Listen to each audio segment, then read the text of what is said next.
CAD geometries that already exist can be directly imported into Pointwise. Pointwise supports numerous formats such as SolidWorks, STEP, STL, and Plots3D. The full list can be found in their online documentation. In general, CAD files for industrial geometries will require some cleanup.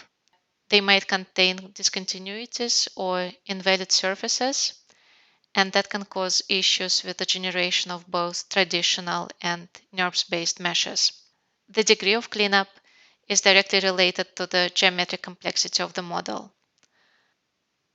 For this part, I will outline the meshing process and point out the most useful cleanup and meshing tools available in Pointwise. I will use two examples, the nuclear vessel, which is illustrated on the slide, and a thin shell structure, which is also referred to as horse ride-on. Let's start by importing a database.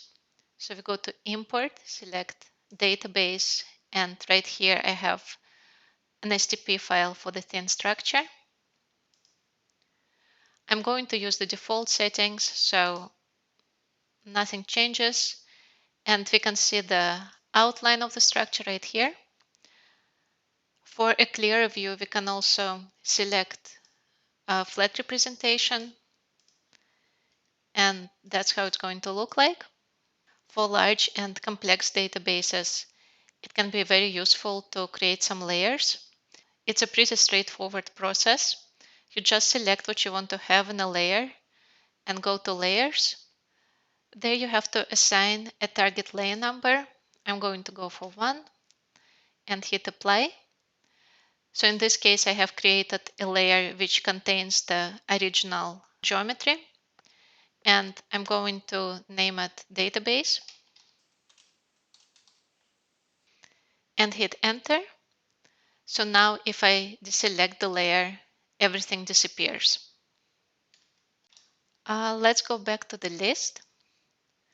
Here we can see that we have a database and it contains quite some quilts, but we don't have any connectors yet.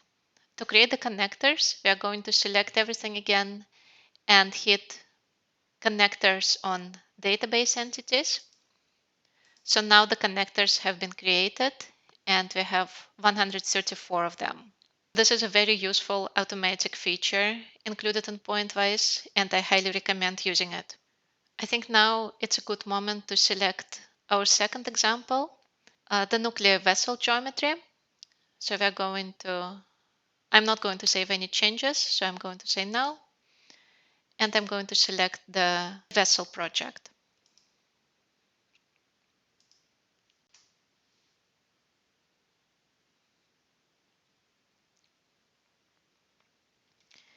As you can see, this is a highly complex geometry.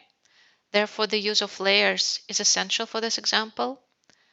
The way the layers I assigned right now allows you to separate this colorful part from other parts of the mesh. And you can also select a certain part of the mesh on which you want to work on. So for example, we can deselect the bottom and the middle part and work on the top part of the geometry. We are going to continue with Assemble Special command. It is an alternative to assemble domains and assemble blocks, which we discussed previously. In general, you would only use Assemble Special when the basic commands don't give you the desired result or when the topology is quite unusual. To select Assemble Special, you go to Create and select Assemble Special, where you can choose between block and domain. They are very similar, so I'm only going to show you how to assemble a domain. But to do that, first I have to delete one of them. And now I'm going to recreate it. So let's go back and select Assemble Special Domain. I am going to deselect the autocomplete option so that you can see everything I'm doing here. And I'm going to enable the connectors because we are going to work with edges. So let's start with the connector on top. That's going to be our first edge. Then the one on the left.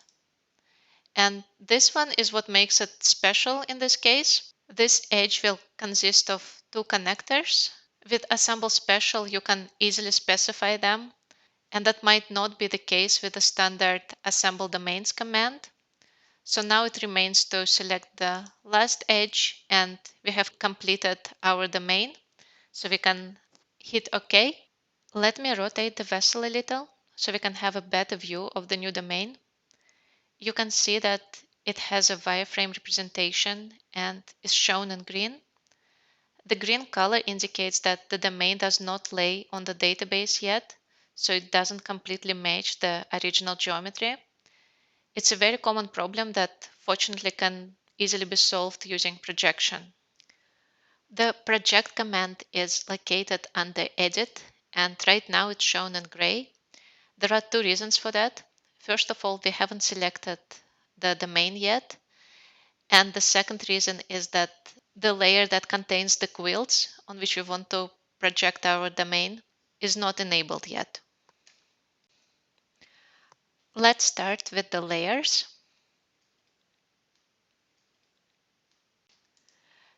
Vignette layer number 5. So the quilts are enabled now, but we are going to hide them. And we are going to select the domain which we want to project. We go back to Edit, and now we see that we can use the command. Under Show Points, you can manipulate the view. You can see which points are on database and which are off database. So the green ones are already on the database. And we are going to make sure that the red ones also turn green. So we hit Project. And you can see that now all the points have turned green. That's exactly what we wanted. So all the points are on the database, and we can hit OK. The next functionality I want to show you is joining and splitting of entities. So we go to Edit, and to split the selected domain, we go to Split. We can divide the domain across any of the grid lines. So let's select one and hit OK. So now you can see that we have two domains instead of one. To reverse the splitting, we simply select the domains and hit Join. So you can see that we have one structured domain now. And the last functionality that I want to discuss with you is merging. Merging entities can be useful during cleanup or reconstruction of the geometry. Let's start by confirming that at this moment we don't need to merge any entities. So let's select the mesh and go to Grid and select Merge. Here under Merge Pairs of Entities, we can prescribe a desired tolerance and press Enter. What we see is that this table here remains empty no matter what type of entity pair we select. And that means that our mesh does not require any merging. So all the entities are properly connected. But this might change. For instance, if we decide to reconstruct the full geometry and use the mirror function. So let's select everything and copy and paste it. We click on mirror, and we are going to use 3 points for the plane mode. I'm going to use the nozzle at the bottom for that. Let's see how it looks. This looks good to me.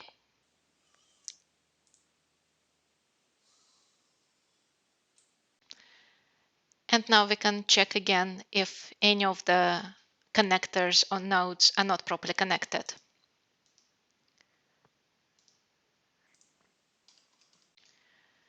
Okay, let's see. All the connector, and node pairs are well connected, but there are 3 instances where a node and a connector are not properly joined. And this bottom one is apparently here at the bottom. And to fix it, you can just hit apply, and you can see it disappears from the table. This concludes our video on how to build a mesh upon a database in Pointwise.